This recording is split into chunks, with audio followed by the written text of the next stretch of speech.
بسم اللہ الرحمن الرحیم۔ کیسے ہیں آپ؟ اللہ کرے جہاں رہیں خوش و خرم رہیں اور شاد و آباد رہیں۔ اور بالآخر ایران نے بھی پاکستان پر حملہ کر دیا۔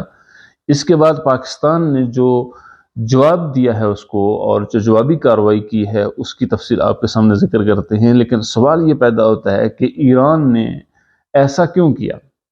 اور کچھ لوگوں کا کہنا ہے، کچھ خبریں ہیں کہ انہوں نے جیش عادل نامی ایک تنظیم ہے جس کے تعاقب میں ان پر حملہ کیا ہے، اور وہ پاکستان میں بھی، چونکہ وہ بلوچستان سے ہے تو اس پر کی وجہ سے پاکستان پر حملہ کیا گیا۔ بہرحال جیش عادل کیا ہے، کون ہے، اس کا بیک گراؤنڈ ہے، اس کی ہم بات کرتے ہیں۔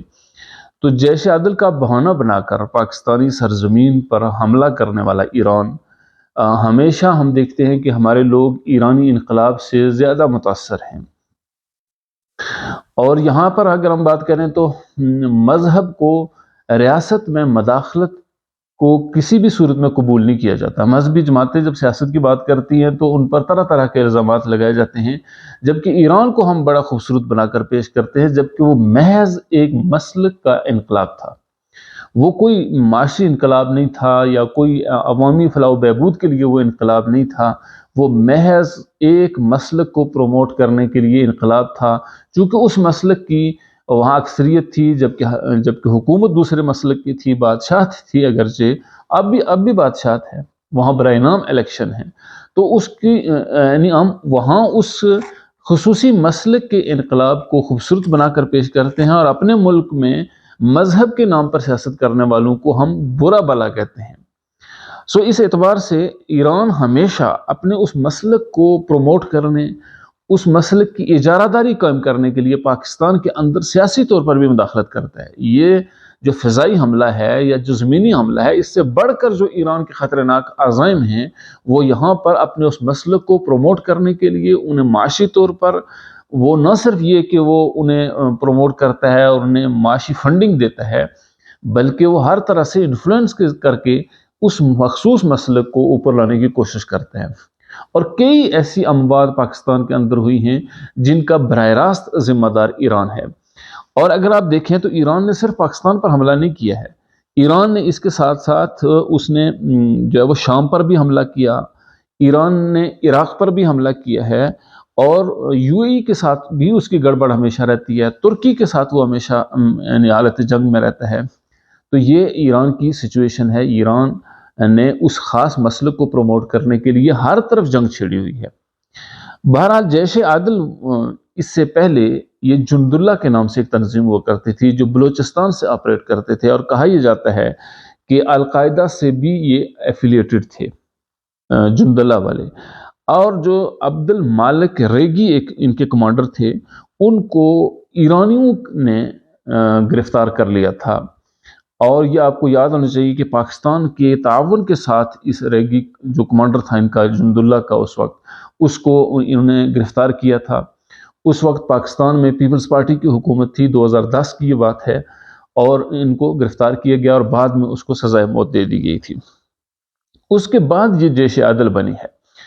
اب چونکہ جو ریاستوں کے درمیان معاملات ہیں، اس کو ٹیررزم کے طور پر دیکھا جاتا ہے، سو پاکستان اور ایران کے درمیان ایک اس کے اوپر ایک معاہدے کی صورت موجود ہے کہ ایک دوسرے کے ساتھ یعنی جو دہشت گردی ہے اس حوالے سے ایک دوسرے کے ساتھ تعاون کیا جاتا رہتا ہے وہاں بلوچستان کے اوپر۔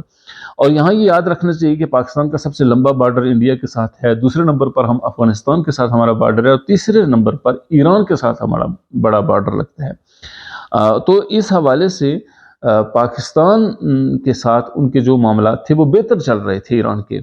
گزشتہ دنوں کہا جاتا ہے کہ ان کی جو نیوی کی ہماری ایکسرسائز بھی ان کے ساتھ ہوئی ہیں، اور پاکستان کے جو وزیر اعظم ہیں وہ ایک دورے پر گئے ہوئے ہیں سوئٹزرلینڈ میں، جہاں پر اس وقت وزیر خارجہ کی وہاں ان کی ملاقات بھی ہے، وہ بھی وہاں پر موجود ہیں۔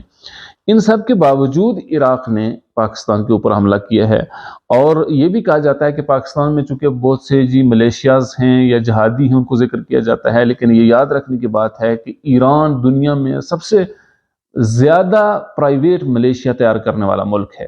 حزب اللہ اس کی بڑی مثال ہے، اور بہت سے ملکوں میں حزب اللہ کے ذریعے سے وہ اپنا اثر انداز ہوتا ہے، اور اس کے ذریعے سے وہ وہاں دہشت گرد کاروائیاں کرواتا ہے۔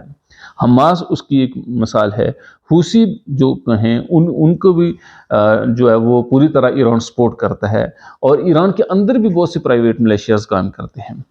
اس اعتبار سے ایران پرائیویٹ ملیشیا کو پروموٹ کرنے والا سب سے بڑا ملک ہے، اور یہ کہا جاتا ہے کہ ایران نے ابھی تک اس حملے کی ذمہ داری قبول نہیں کی ہے۔ ایک جو ان کے ریولیوشنری گارڈز ہیں یا جن کو انقلابی کہا جاتا ہے، سارا کنٹرول تو ایک اعتبار سے انہی کا ہے، ان کے ساتھ جڑی ایک تسنیم نامی نیوز ایجنسی ہے جس نے یہ خبر دی کہ پاکستان پر ایران نے حملہ کیا ہے۔ اس اعتبار سے ایران کا یہ حملہ یہ یعنی ایک سوچی سمجھی سازش کے تحت ہے۔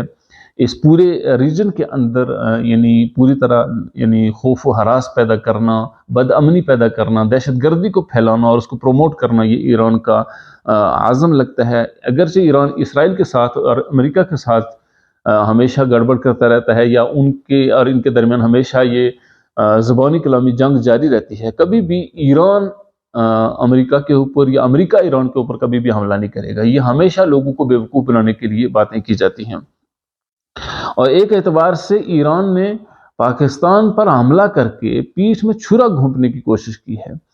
ابھی کچھ دن پہلے افغانستان کے حوالے سے جو ان کے خصوصی نمائندہ ہے اس نے بھی پاکستان کا دورہ کیا۔